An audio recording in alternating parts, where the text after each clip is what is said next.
नमस्कार। तो आज हम पढ़ाने वाले हैं आपको, यानी कि जो हमने आगे वाली वीडियो में भक्तिन का सार पढ़ा था, भक्तिन चैप्टर को समझा था, उसी क्लास 12 से आज हम प्रश्न उत्तर लेके आपके सामने प्रस्तुत हुए हैं। तो आप अच्छे से इन्हें समझोगे, जो अच्छे से आपके समझ में आ जाए। तो इसमें पहला प्रश्न था आपका, भक्तिन अपना वास्तविक नाम लोगों से क्यों छुपाती थी। यानी भक्तिन अपना वास्तविक नाम लोगों से क्यों छुपाती थी, भक्तिन को यह नाम किसने और क्यों दिया था। ये अच्छे से आपने शायद सारांश पढ़ा हो या समझा होगा, तो आपके अच्छे से ये समझ में आ गया होगा। तो भक्तिन लोगों से अपना नाम क्यों छुपाती थी। आगे हम बढ़ते हैं। आपके भक्तिन का नाम क्या था, यानी भक्तिन का जो वास्तविक नाम था, भक्तिन का वास्तविक नाम लक्ष्मण अर्थात लक्ष्मी था। जो भक्तिन का वास्तविक नाम था वो क्या था, लक्ष्मी था।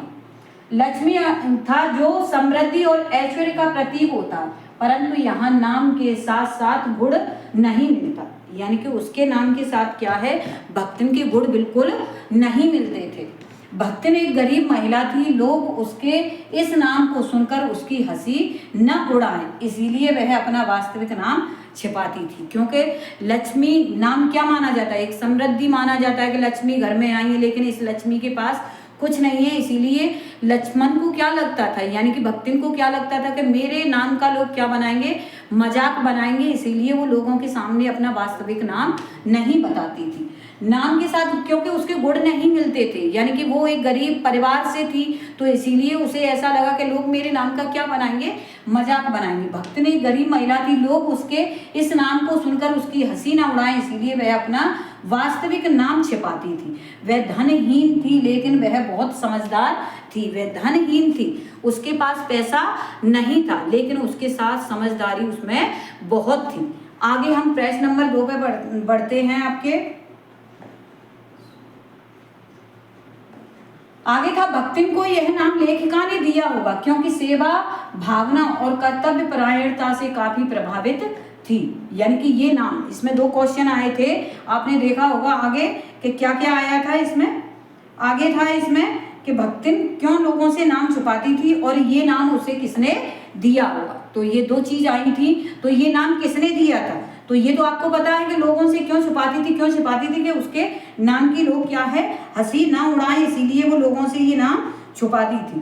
तो ये नाम किसने दिया था, ये नाम भक्तिन को यह नाम लेखिका ने दिया होगा क्योंकि सेवा भावना और कर्तव्य परायणता से काफी प्रभावित थी। उसकी सेवा से, यानी कि वो महादेवी वर्मा का हमेशा साथ देती थी, उसकी मदद के लिए हमेशा तैयार रहती थी।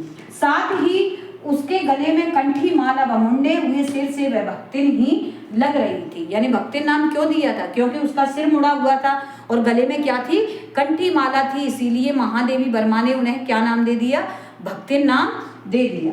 आगे हम बढ़ते हैं आपके प्रश्न नंबर 2 पे। 2 कन्या रत्न पैदा करने पर भक्तिन पुत्र महिमा में अंधी अपनी जेठानियां द्वारा घृणा व उपेक्षा की शिकार बनी। 2 कन्या रत्न, जब भक्तिन के यानी कि 3 बेटी थी, लेकिन 2 कन्याओं को जब उसने जन्म दिया था तो भक्तिन पुत्र महिमा में अंधी अपनी जेठानियों द्वारा घृणा व उपेक्षा का, क्योंकि उसकी जेठानियों के क्या थे, बेटे थे, इसीलिए भक्तिन को क्या है, लोग घृणा और उपेक्षा से देखते थे। ऐसी घटना से ही अक्सर यह धारणा चलती है कि स्त्री ही स्त्री की क्या होती है, दुश्मन होती है। यानी कि एक स्त्री उसकी जेठानी थी, एक कौन थी, यानी भक्तिन स्वयं थी। तो स्त्री स्त्री की क्या होगी, दुश्मन, क्योंकि उसकी सहायता करने वाला घर में कोई नहीं था। सबको लगता था कि भक्तिन ने क्या दे दिया है, बेटियों को जन्म दिया है, और इसीलिए लड़कों की समाज में क्या होती है, यानी कि जो तुलना होती है लड़कियों की अपेक्षा लड़कों की तुलना ज्यादा होती थी पहले, लेकिन अब ऐसा नहीं है। तो इसीलिए, क्योंकि इसे आप सहमत हैं, इस मतलब ये पूछा गया इससे सहमत हैं या नहीं। तो आगे उत्तर में हम आपको बताते हैं, हाँ हम इस बात से पूर्णतः सहमत हैं कि 2 कन्या रत्न पैदा करने पर भक्तिन पुत्र महिमा में अंधी अपनी जेठानियों द्वारा घृणा और उपेक्षा का शिकार बनी। यानी पुत्र महिमा में अंधी कौन थी, भक्तिन की जो जेठानियां था वो पुत्र महिमा में क्या हो गई थी, अंधी हो गई थी। जब वो अंधी हो गई तो वो भक्तिन से क्या करती थी, घृणा और नफरत करती थी। समाज में प्राय देखा जाता है कि पुरुष की अपेक्षा स्त्री ही स्त्री से घृणा और ईर्षा भाव रखती है।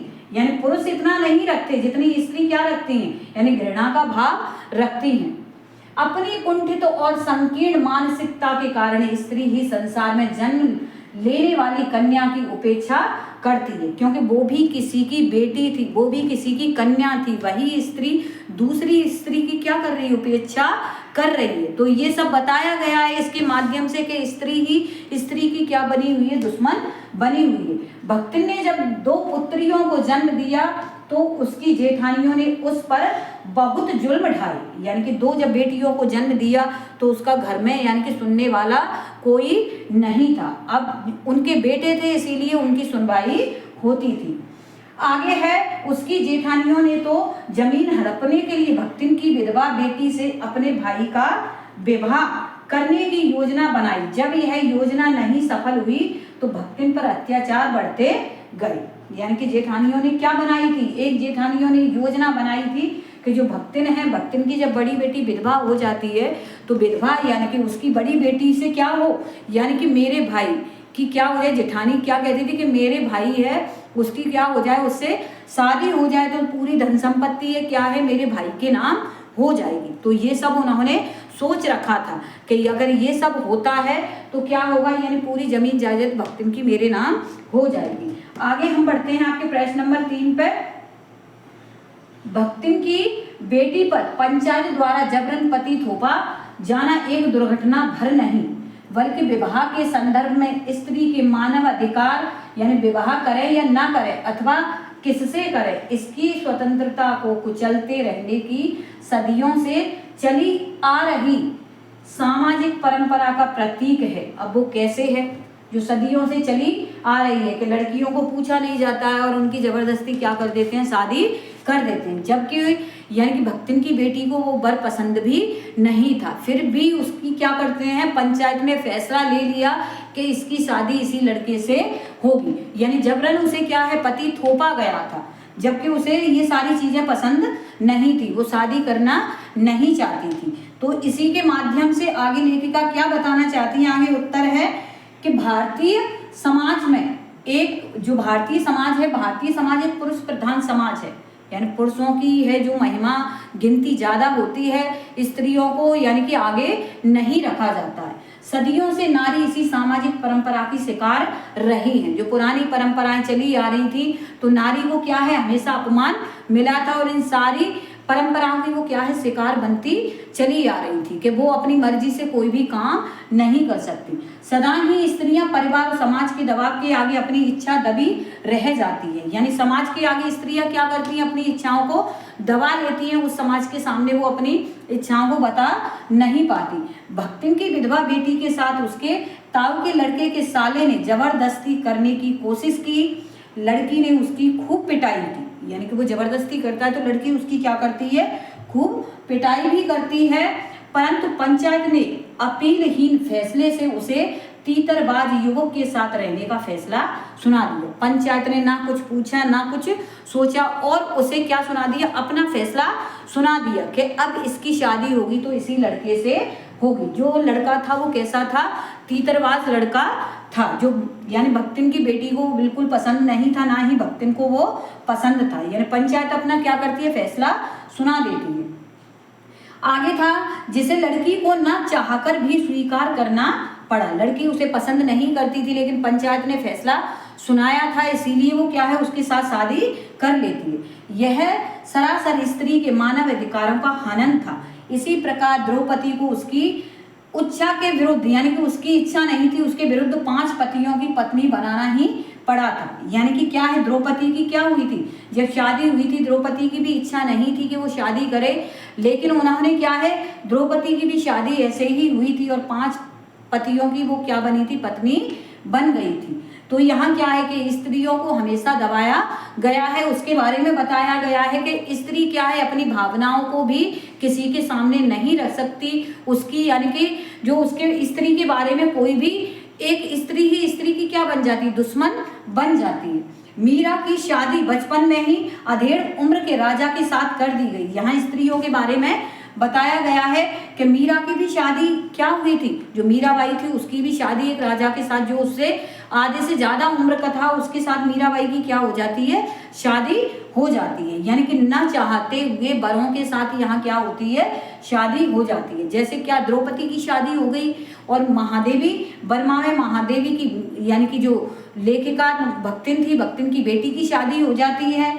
और किसकी शादी होती है, मीराबाई की शादी भी हो जाती है। तो जिसमें स्त्री को विवाह के संदर्भ में अपना मन मार कर रह जाना पड़ता है, वो अपनी इच्छाओं को भी नहीं रख सकती, वो अपनी पसंद से वर को नहीं चुन सकती, वो समाज को देखते हुए, सारी चीजों को देखते हुए जो समाज यानी कि उनके लिए रख देता है या जो भी चीज उनके सामने आती है वो वहीं उनके साथ क्या होती है, उनकी शादी हो जाती है। लेकिन आज की स्थिति ऐसी नहीं थी, ये पहले स्थितियां ऐसी थी। आगे हम बढ़ते हैं आपके प्रश्न नंबर 4 पे। भक्तिन अच्छी है यह कहना कठिन होगा क्योंकि उसमें दुर्गुणों का अभाव नहीं है। लेखिका ने ऐसा क्यों कहा होगा? भक्तिन क्या कहती है कि अच्छी तो है लेकिन उसमें हर व्यक्ति में क्या है, कुछ अच्छाई होती है तो बुराइयां भी होती हैं। ऐसे ही वो महादेवी वर्मा किसके बारे में, भक्तिन के बारे में बताती हैं कि कुछ न कुछ उसमें क्या थे, दुर्गुणों का अभाव भी नहीं। लेखिका ने ऐसा क्यों कहा होगा? क्योंकि उसमें दुर्गुणों का अभाव नहीं, लेखिका ने ऐसा क्यों कहा? आगे उत्तर में हम देखते हैं कि भक्तिन में सादगी, स्वभाव, भक्ति आदि अनेक गुण विद्यमान थे, लेकिन इसके साथ ही उसमें अनेक अवगुण भी थे। भक्तिन में क्या थे, कुछ अच्छाई थी तो कुछ क्या थी, बुराइयां भी थी, अवगुण भी थे। अब अवगुण थे वो क्या थे कि लेखिका न ऐसा इसलिए कहा क्योंकि कभी कभी भक्तिन उसके घर में इधर उधर पड़े पैसों को भंडार घर की मटकी में छिपा देती थी। एक मटकी ली थी और घर में इधर उधर पैसे पड़ते थे, वो क्या करती थी, बिना पूछे उन पैसों को उठाती थी और मटकी में डाल देती थी। तो ये क्या थी, उसकी कुछ कमियां थी। लेखिका जब उससे पूछती तो वह तर्क वितर्क करती, यानी कि बताती नहीं, उससे क्या करती, वाद विवाद करने लग जाती। हुई उसे चोरी मानने से इनकार कर देती, यानी महादेवी वर्मा उसे बताती थी कि ये सब चीज क्या होती है, बिना पूछे इस चीज को उठाना ये चोरी होती है, लेकिन वो इसे चोरी नहीं मानती और कहती है उसने पैसे संभाल कर रख दिए। क्या कहती थी कि मैंने चोरी नहीं की है, जो पैसे इधर उधर पड़े थे उन पैसों को मैंने क्या है, संभाल कर रखा है। तो ये सारी चीज कौन बताती है, महादेवी वर्मा बताते हैं कि कुछ भक्तिन में क्या था, यानी दुर्गुणों का भी अभाव था, कुछ कमियां भी थी, यानी अच्छाई के साथ साथ क्या होती है, कुछ कमियां भी होती हैं। तो यहाँ उनकी कमियों के बारे में बताया है। आगे हम बढ़ते हैं आपके प्रश्न, आगे प्रश्न है हमारा प्रश्न नंबर 5। भक्तिन द्वारा शास्त्र के प्रश्न को, भक्तिन द्वारा शास्त्र के प्रश्न को सुविधा से सुलझा लेने का क्या उदाहरण लेखिका ने दिया था, यानी शास्त्रों से प्रश्न को, यानी कि कैसे वो शास्त्रों के द्वारा हर प्रश्न को सुलझा लेती थी, कैसे वो अपनी बातों को आगे रखती थी, कैसे शास्त्र में बताए हुए बातों को वो बताती थी। तो यही सब इसमें बताया गया है। आगे उत्तर हम देखते हैं कि लेखिका को स्त्रियों का सिर मुड़वाना अच्छा नहीं लगता था। जहां भक्तिन थी वो सिर मुड़वा के रहती थी, लेकिन लेखिका को ये सब पसंद नहीं था कि कोई भी स्त्री ये सिर मुड़वाए। उसने भक्तिन को ऐसा करने से रोकना चाहा कि उसने बताया भक्तिन को ये सिर मुड़वाना अच्छी बात नहीं है, किंतु उसने शास्त्र का उदाहरण देते हुए कहा कि तीर्थ गए मुड़ाए सिद्ध, अर्थात जब हम तीर्थ पे जाते हैं तब भी तो सिर क्या है, मुड़वा के आते हैं। सिद्ध लोग सिर मुड़वाकर तीर्थ को गए। लेखिका ने हार कर भक्तिन को सिर घुटाने से नहीं रोक सकी। उसके बार बार प्रयास करने के बाद भी, यानी कि जो महादेवी वर्मा क्या करती है, भक्तिन को सिर मुड़वाने से नहीं रोक पाती हैं और वो अपने शास्त्रों के द्वारा बात को क्या कर देती है, सिद्ध कर देती है कि ये सब शास्त्रों में लिखा हुआ है। रोक न सकी तथा हर बृहस्पतिवार को उसका मुंडन होता है। हर बृहस्पतिवार को क्या होता था, यानी हर गुरुवार को भक्तिन का क्या होता था, मुंडन होता था। यानी कि लेखिका के बार बार मना करने पर भी भक्तिन क्या है, शास्त्रों की बातों को आगे रख करके उसे बताती थी कि ये सब किसमें लिखा है, शास्त्रों में लिखा हुआ है। आगे हम बढ़ते हैं आपके प्रश्न नंबर 6 पे, यानी कि प्रश्न नंबर 6 आता है आपका, भक्तिन के आ जाने से महादेवी अधिक देहाती कैसे हो गई थी। पहले वो देहाती नहीं थी, लेकिन जब से भक्तिन उनकी जिंदगी में आई थी, जब से वो और ज्यादा देहाती कैसे हो गई थी, जबकि उन्हें भक्तिन को क्या है बदलना था, लेकिन वो उसे तो नहीं बदल पाई, वो स्वयं ही क्या है अपने अंदर बदलाव ले आती हैं। तो ये सब कैसे हुआ था, आगे उत्तर में हम आपको बताते हैं कि भक्तिन के आ जाने के बाद महादेवी को देहात की संस्कृति, खान पान, रहन सहन, वेशभूषा आदि का ज्ञान हो गया था। जब से भक्तिन उनकी जिंदगी में आई थी, जब से उन्हें क्या है यानी कि वहाँ की संस्कृति कैसी है, खान पान कैसा है, रहन सहन कैसा है, ये सारी चीजों का क्या हो गया था, ज्ञान हो गया था।